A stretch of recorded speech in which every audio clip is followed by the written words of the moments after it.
Hello and welcome to another short reflection from the SCBA team. I was fascinated this week to read that letter writing is making a bit of a comeback during the pandemic. I quite like that. I think there's something quite special about receiving a letter, more special than an email for some reason.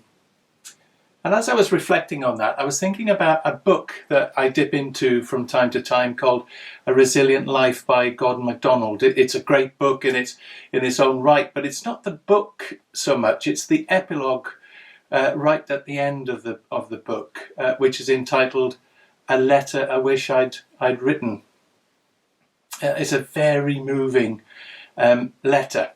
To somebody who coached him as a youngster when he was about 17 or 18, so about 50 years earlier. But he wanted to be able to express to that person the gratitude for the investment he'd made in his life. But it was a letter that was never written. It got me thinking about the letters that perhaps I should have written. As I thought about that, I could think of a number of people. I thought about a teacher back in year 2 when I was in primary school. But the person that sort of bubbled up towards the top of my list was my granddad, or Gunk as I knew him. He was an amazing person in so many different ways. He could turn his hand to just about anything. He self-taught in electrics and plumbing and fixing machinery and repairing cars. You name it, he could do it. I still remember the garage that he made for me out of a tin of biscuits. Quite remarkable. But the thing I remember most about him was his smile and his laughter. He just seemed to be smiling all of the time, and his laughter was so infectious. In fact, we'd laugh and not quite know why we were laughing. That's the kind of man my granddad was.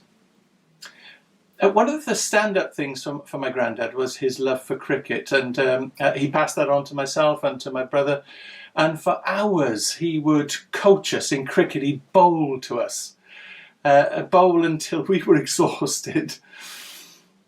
One thing I haven't said about my granddad, which is quite remarkable, was that he did all of these things with an incredible disability.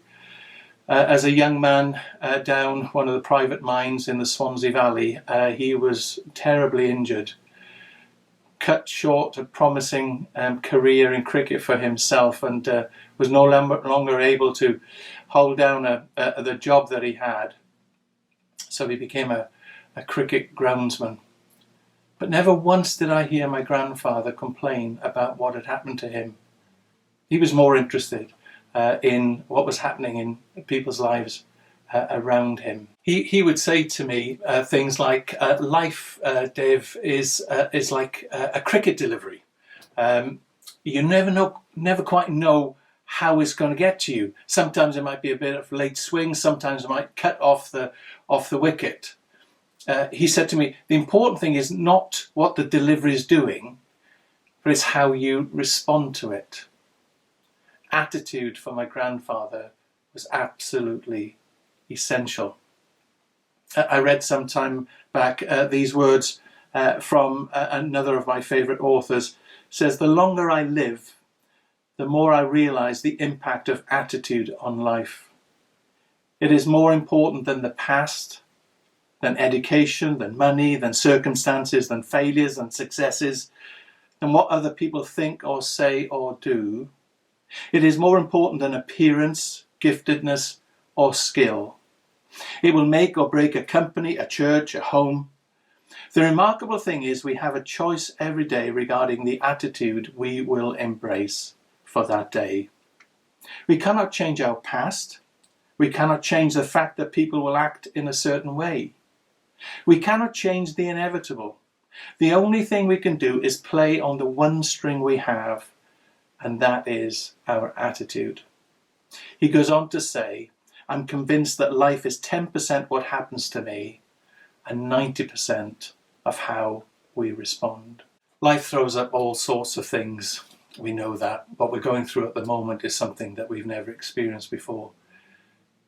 But I wonder what our attitude is in this pandemic. If I'm honest, there have been times when my attitude hasn't been quite as positive as it should have been. And in those moments, I've thought again about my granddad. I've thought about a man who taught me so much, but a man who responded to whatever was thrown at him, whatever curveball or whatever cutter or googly came his way, he responded with the same response.